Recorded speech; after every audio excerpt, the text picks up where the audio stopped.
मित्रों, हम लोग सरकार के साथ मिलकर के जितने भी स्टेक होल्डर्स हैं, जो भी ग्रुप्स हैं काम करने वाले, उन सब के साथ एक एक करके मीटिंग कर रहे हैं। उस विभाग की सारी पॉलिसीज़, सभी जो नियम हैं उनको रिव्यू करते हैं। जो स्टेक होल्डर हैं उनके साथ सुझाव मांगते हैं, उनकी कठिनाइयाँ पूछते हैं और उसके हिसाब से हम लोग पॉलिसीज़ में जो चेंज करना होता है उनके सामने जितनी की जा सकती है करते हैं। बाद में विचार करने के बाद उनके फ्रेंडली पॉलिसी जो बने वो बनाते हैं।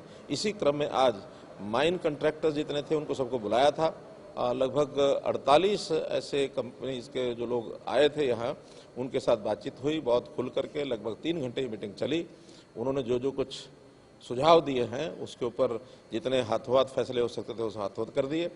उनमें बहुत से ऐसे माइन होल्डर्स हैं जिनको कोई ना कोई कारण से अपनी माइंस छोड़नी होती है, सरेंडर करना होता है, तो बहुत कॉम्प्लिकेटेड जो उनके सिस्टम थे उसको सरल किया है, ताकि जब भी वो अपने माइन को लगता है कि उनको वायबल नहीं है तो उसको छोड़ने के लिए उनके 2 महीने का समय निश्चित किया है कि 2 महीने में अपने ड्यूज भी वापस करें और जो उनको एक फीस लगानी है वो फीस लगाने का भी निर्धारण कर दिया है।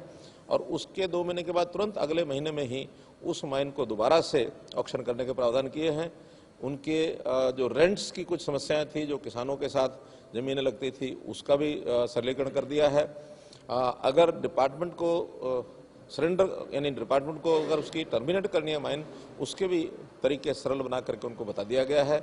इसलिए चाहे वो सरकार की ओर से चाहे कंट्रैक्टर की ओर से जो आने वाली समस्याएं थी उनको सबको सॉल्व करने का प्रयत्न किया है। डिटेल इन्फॉर्मेशन कब तक मिल सकेगी? डिपार्टमेंट उसको तैयार कर रहा है मिनट्स को, और 1 महीने बाद एक नए प्रकार से उसके सारे जो सेटलमेंट स्कीम्स भी लेके आएंगे।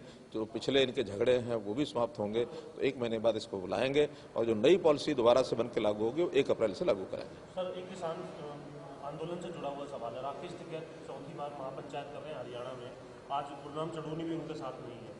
क्या ऐसे देखते हैं हरियाणा में जो ये महापंचायतें हो रही हैं किसानों को लेकर के, और इस मुद्दे पर प्रधानमंत्री भी कई बार अपनी प्रतिक्रिया दे चुके हैं? देखिए, कुल मिलाकर के प्रधानमंत्री जी ने जैसे कहा है कि तीनों कानून बहुत ही सोच समझ करके किसानों के हित के लिए बनाए गए हैं, लेकिन कुछ ऐसे फ्रस्ट्रेटेड नेता हैं जिनकी मंशा कुछ और है। वो किसानों के हित के लिए कोई बात नहीं कर रहे, बल्कि अपनी कुछ उनके स्वार्थ हैं, अपने कुछ हित साधने के लिए किसानों का कंधा वो उपयोग कर रहे हैं। और चाहे वो चरूणी हो, चाहे वो राकेश टिकैत हो। राकेश टिकैत को अगर समझाना ही है किसानों को तो उत्तर प्रदेश में जाकर के समझाएं। हरियाणा में आकर के कुरुक्षेत्र क्यों बना रहे हो? तो हरियाणा में किसान जो हैं वो ठीक है, सुखी हैं, लेकिन कुछ एक लोग ऐसे हैं जो बहकावे में आए हुए हैं। उनके लिए भी हम अपील करते हैं कि वो बैठ करके और बातचीत करें। पॉइंट टू पॉइंट बातचीत करने के बाद, क्लोज टू क्लोज चर्चा करने के बाद अगर सरकार को लगेगा कि कुछ चीज़ें ठीक करने की हैं तो निश्चित रूप से ठीक करेंगे।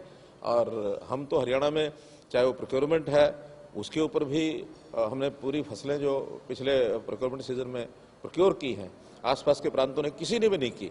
हमने किसानों को सुविधाओं में जितने उनके मुआवजे हैं वो समय पर देना, जितने उनकी यानी उनको इम्प्लीमेंट्स देने हैं, जितने लोन देने हैं वो सारे समय पर कर रहे हैं।